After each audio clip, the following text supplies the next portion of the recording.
வணக்கம்.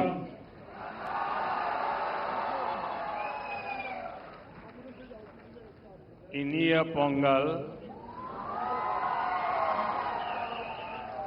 நல்வாழ்த்துக்கள்.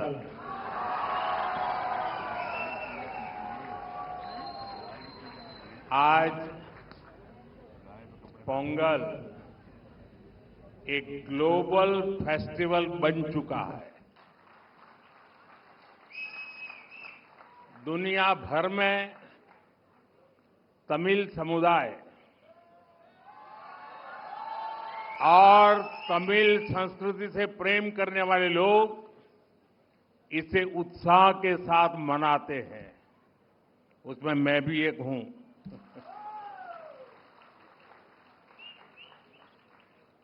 इस विशेष पर्व को आप सभी के साथ मनाना मेरे लिए सौभाग्य की बात है. हमारे तमिल जीवन में पोंगल एक सुखद अनुभूति की तरह है. इसमें अन्नदाता की मेहनत, धरती और सूर्य के प्रति आभार का भाव है. साथ ही ये पर्व हमें प्रकृति, परिवार और समाज में संतुलन बनाने का रास्ता दिखाता है. इस समय देश के अलग अलग हिस्सों में लोहड़ी, मकर संक्रांति, माघ बिहू और अन्य त्योहारों की भी उमंग है. मैं भारत और दुनिया भर में रहने वाले सभी तमिल भाई बहनों को पोंगल की और सभी पर्वों की बहुत बहुत शुभकामनाएं देता हूं. साथियों, वैसे मेरे लिए ये भी बहुत सुखद रहा है कि पिछले वर्ष मुझे तमिल संस्कृति से जुड़े कई कार्यक्रमों में शामिल होने का अवसर मिला. मैंने तमिलनाडु में 1000 साल पुराने गंगईकोंडा चोलापुरम मंदिर में पूजा की.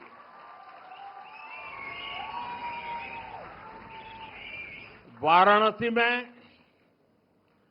काशी तमिल संगमम के दौरान सांस्कृतिक एकता की ऊर्जा को पल पल उसके साथ जहां भी रहा मैं जुड़ा रहा. मैंने उसे महसूस किया. जब मैं पंबन ब्रिज के लोकार्पण के लिए रामेश्वरम गया था तो तमिल इतिहास की महानता का फिर एक बार साक्षी बना था. हमारी तमिल संस्कृति पूरे भारत की साझी विरासत है. इतना ही नहीं, पूरी मानवता की ये साझी विरासत है. मैं एक भारत श्रेष्ठ भारत की जिस भावना की बात करता हूं उसे पोंगल जैसे पर्व और सशक्त बनाते हैं. साथियों, दुनिया की लगभग सभी सभ्यताओं में फसलों से जुड़ा कोई न कोई उत्सव मनाया जाता है. तमिल संस्कृति में किसान को जीवन का आधार माना गया है. तिरुकुरल में कृषि और किसानों पर विस्तार से लिखा गया है. हमारे किसान राष्ट्र निर्माण के मजबूत साथी है. उनके प्रयासों से आत्मनिर्भर भारत अभियान को बहुत मजबूती मिल रही है. केंद्र सरकार भी किसानों को सशक्त बनाने के लिए प्रतिबद्ध होकर लगातार काम कर रही है। साथियों, पोंगल का त्योहार हमें प्रेरित करता है कि प्रकृति के प्रति आभार केवल शब्दों तक सीमित न रहे, उसे हम जीवन शैली का हिस्सा बनाएं। जब ये धरती हमें इतना कुछ देती है, उसे संजोने का दायित्व भी हमारा है। अगली पीढ़ी के लिए मिट्टी को स्वस्थ रखना, पानी को बचाना और संसाधनों का संतुलित उपयोग करना सबसे जरूरी है। मिशन लाइफ, एक पेड़ मां के नाम, अमृत सरोवर जैसे हमारा अभियान इसी भावना को आगे बढ़ाते हैं। हम खेती को अधिक सस्टेनेबल और पर्यावरण के अनुकूल बनाने के लिए निरंतर काम कर रहे हैं। आने वाले समय में सस्टेनेबल खेती के तरीके, वाटर मैनेजमेंट, मैं तो लगातार कहता रहा हूं, पर drop more crop, natural farming, agritech और वैल्यू एडिशन की भूमिका बेहद महत्वपूर्ण है। इन सभी क्षेत्रों में हमारे युवा नई सोच के साथ आगे बढ़ रहे हैं।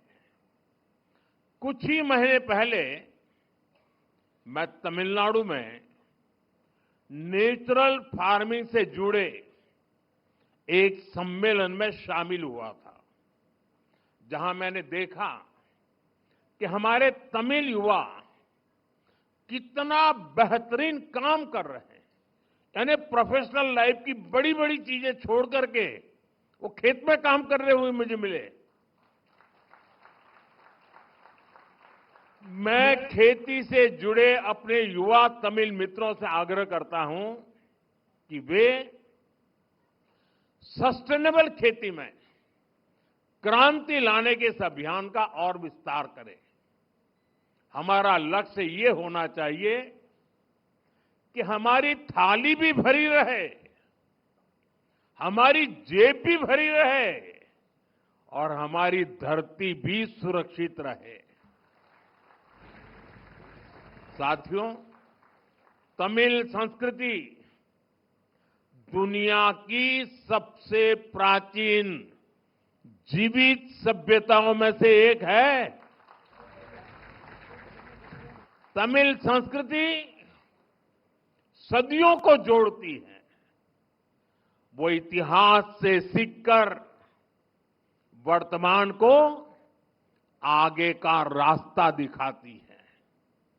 इसी प्रेरणा से आज का भारत अपनी जड़ों से शक्ति लेकर नई संभावनाओं की ओर आगे बढ़ रहा है। आज पोंगल के इस पावन अवसर पर हम उस विश्वास को महसूस कर रहे हैं जो भारत को आगे बढ़ा रहा है। एक ऐसा भारत जो अपनी संस्कृति से जुड़ा है, अपनी धरती का सम्मान करता है और भविष्य को लेकर भरोसे में भरा हुआ है। इनिय पोंगल नलवा अकड़क्तुक्कल,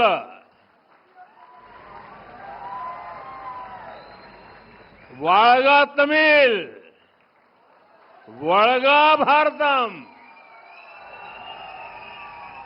एक बार फिर आप सभी को पोंगल की बहुत बहुत बधाई, बहुत बहुत धन्यवाद। वणक्कम।